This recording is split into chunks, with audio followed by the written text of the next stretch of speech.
hear them, and my daughter actually asked me if I had heard the song. Now, I knew that Ariana Grande had, recorded this song, and, it was, of course, on just every news outlet because she just broken up with Pete Davidson. And, this is in light of, Mac Miller's death. Rest in peace to him. But, I listened to it and I thought, oh, that's a really catchy song. I really like it. And she was like, oh my God, mommy, it's so sad.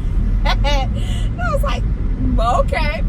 I hadn't really paid attention to the lyrics. When I tell you, like, I dropped her off at work, I pulled up the lyrics, I read them while she was singing them. I was like, oh my gosh. Now, for those of you all who are, really, really deep thinkers and, extra woke people, I'm not saying that these lyrics are somehow, just hugely or wildly insightful, and that the epiphany that they present is somehow, cataclysmic and life-altering. What I am saying is that the lyrics resonated with me, and I felt like this was just another confirmation that I, in particular, was on the right journey. And that journey is, working towards self-healing, working towards self-awareness. Like, I really don't want to be the person that harbors resentment against my exes for any reason. And, even though I don't have a lot of people in my life, I feel like they were in my life for a reason and for, a finite amount of time. And that season is up. And I have to be okay with that. I really do. Like, I can't continue to victimize myself, and I can't continue to put myself in a position where, I'm allowing certain negativity to hold me hostage, that they did this to me, or they left, or they, made certain decisions that impacted my life, all of which may be true, but it's my response to it that makes all the difference. And so when I heard this song, I felt like this was definitely a confirmation that, my desire to be free from the burden of having to feel any certain way when I hear any of my ex's names, and to confirm that I really was doing the work that was necessary. And this is what I mean. Listen, y'all, in particular my ladies, like, I know that it's very tempting to hold, your ex hostage and to blame him for a lot of the trauma and the pain that has been inflicted into your life. And let's say, for the sake of argument, that you're absolutely right, that this guy came into your life and just left it in complete shambles. What are you actually getting out of vilifying him and continuously replaying that negativity of emotion? Nothing. The answer is nothing for 500, Alex. And the reason that I say this is, and please don't misunderstand me, you don't have to forget any of what he's done. You don't have to accept it as okay. You don't have to, be in a position where you're like, okay, well, maybe I deserve. I'm not saying any of that, but what I am saying is treat it as the lesson that it was intended to be. Allow yourself to understand that those people came into your life to give you a perspective and awareness that you may not have already had. And no, it's not easy. And no, it's not preferred. And no, we don't necessarily want these life lessons that these people bring to us, but it's necessary for some reason.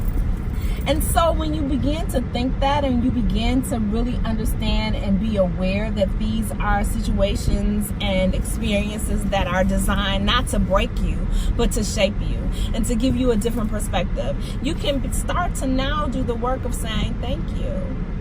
I know it sounds crazy. And when I first started this, I started, doing meditation and really just wanting to release a lot of the hostility and a lot of the anger that I was feeling, a lot of the shame and the humiliation that I was feeling, particularly if you've watched any of my vlogs, this is the second time around for, breakup. This is the second time around this guy has ghosted me. It's not that he hasn't treated me poorly in the past. It's not that this is not his MO. I opened the door for him to do this to me again. And so it was very, very easy to be like, oh, he did this, that, and the third. No. What I've chosen to do is to take responsibility for my inactivity and my portion of the demise of this relationship. I've chosen to take responsibility for my response, and I've chosen to not be a victim. And in doing that, I've really liberated myself, and I've been able to just say, you know what, God bless you. You know, I hope that your life is great. I really do. Like, I don't harbor any ill will. And the reason that I'm so excited about that is because hate is exhausting. Like, I don't know if y'all have ever had hate and malice and like just unintentional, like just thoughts of just, I hope they get rid of my car. Like, that crap is exhausting. I don't want to live like that. I really don't. And I believe that it just closes you off to new experiences. And, you know, there is a certain something to be said about leaving yourself open and vulnerable to whatever life brings to you and enjoying that moment. You know, I happen to, you know, have someone that I'm very happy to, you know, spend time with, and I wasn't expecting that so soon. I really wasn't. And I'm just gonna let it be what it is. You know, part of my weakness is ruminating and thinking too much about things. And, you know, this particular person is, I mean, he's a good guy, and whether or not it goes the distance, I have to be okay with that, but I have to also be open and receptive to whatever it is that he brings into my life. And the only way to do that is to be able to put some peace and put some ill will and some, you know, feelings of malice to bed, and not harbor all this ill will and ill intent towards my exes. They came into my life for a reason. I selected them, I picked them, I entertained them for whatever reason. I loved them. I hope that they loved me, but even if that's not the case, I do walk away with lessons, and so for that I'm grateful. And so, you know, when Ariana says thank you next, like, that so resonates with me. I know that this is like a pop song, and, you know, this is not necessarily, you know, like everybody's relationship, but I encourage you guys today, like, if you are holding on to ill will towards your ex, or, you know, harboring ill intent towards your ex, let that go. Let that go. It's really not serving a purpose. You just keep those nasty emotions at play.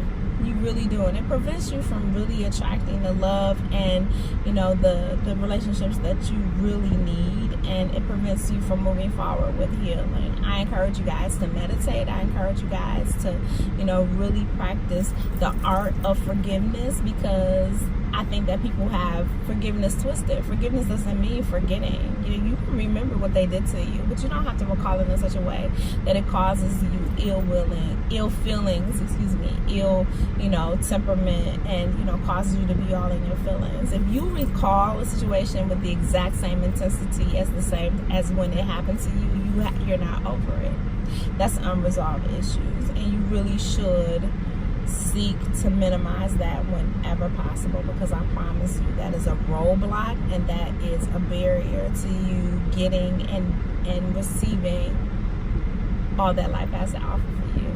I'm Felisa. I just wanted to come to you guys and say that today on this Sunday. I hope that it really inspires you guys to really start the work of forgiveness and healing. And I used to be someone who's like, I ain't got to forgive.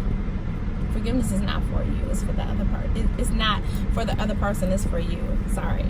It's definitely not for that other person. That person has gone on and lived their life. I'm sure my exes do not think about me in the way that I used to think about them. I'm sure that they don't harbor the same kind of feelings about me as I used to think about them. They have gone on with their lives, with other women, other situations, other whatever, and are probably very happy, and I'm happy for them if that's what they desired. They don't have to be in a relationship with me, but I have to set myself free. I can't be chained to that. And a lot of y'all are in bondage because you continuously chain yourself to a relationship and to a person who don't want you. And it is what it is. And you're not going to make them want you because you've decided to hate them. That's not how that works. Open yourself up to new experiences and to new loves. And I'm almost certain that once you let that go, you'll attract different things. I'm Felisa. Leave your comments below. I hope y'all have a wonderful Sunday, and I will talk to y'all later.